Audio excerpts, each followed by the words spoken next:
Text কেন করছি? Right, বিয়েটা করছি আমি তোমার সাথে যেতে হবে।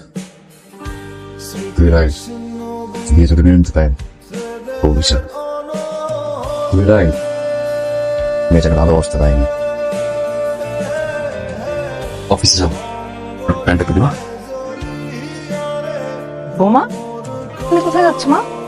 আমার বাবা হঠাৎ অসুস্থ হয়ে গেছে তো, এই জন্য একটু যাচ্ছি। তোমার বাবা অসুস্থ? ঠিক আছে, তাহলে আমি আবিরকে ফোন দিই, তোমাকে দিয়ে আসো আবির।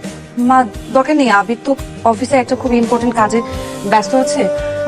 আবিরকে জানার দরকার নেই, আমি যেতে পারবো মা। কিন্তু মা, না মা, আমি যেতে পারবো। আপনার প্রেশারের সমস্যা, ওষুধ নিয়ে আমি। শোনো বৌমা, সাবধানে যেও। জি। আচ্ছা মা। কতগুলো খাবে ভাইয়া? টেক্সটের রিপ্লাই দেয় না। ভাবি কেন গিয়েছে জানিস? সেটাই তো জানি না। জানবে কিভাবে? এই যে বিয়ের পর থেকে তুই কি ভাবির দিকে একবারও ভালো মতো তাকিয়ে দেখেছিস? ভাবিকে নিয়ে ঘুরতে গিয়েছিস, মুভি দেখতে গিয়েছিস, কমপ্লিমেন্ট দিয়েছিস কোনো? সব কিছুর পরেও যখন একটা মেয়ে জানতে পারবে তার হাজবেন্ড এক্সট্রিট করার পর তার সাথে জেদ করে বিয়ে করেছে, ঠিক থাকবে? আমিও তো থাকতাম না। আধা বারান্দায় বসে যখন কথা বলছিলি ভাবি সব শুনে ফেলেছে। তুই জানলি কি হবে? আমার সাথে ভাবে কথা হয়েছে, তুই বসেই থাকবি? ওটা কি? অবশ্যই ভাবিকে কনভিন্স করবি, আনতে যাবি।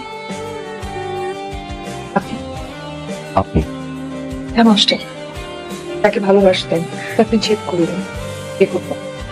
আচ্ছা, সে অভিবাসতে পারবে। কেন আসছেন, কি চান? তোমাকে চাই তো সে জিতে গেছে। আমি বিয়ে করছি, এটা সত্যি। মেনে নিতে পারিনি মনে হচ্ছে, জানো তোরে ভালো করছে। আমার আমি তোমাকে পেতাম না, তাকে ছাড়া আমি অসম্ভব, আমি থাকতে পারি না। তো সে ওটা আমার পাস্ট ছিল। তুমি কনভারসেশনটা শোনা উচিত ছিল। তো সে প্রবলেম ভালোবাসি তো সে জীবনের থেকে বেশি। এটা কেমন ভালোবাসা আমি জানি না, বাঁচবো না আমি তোমাকে ছাড়া। তো সে ফোনে মুখে কথাটা বলেছেন? হ্যাঁ, শুনতে পারতাম। রাইট, ঝামেলা হতো না।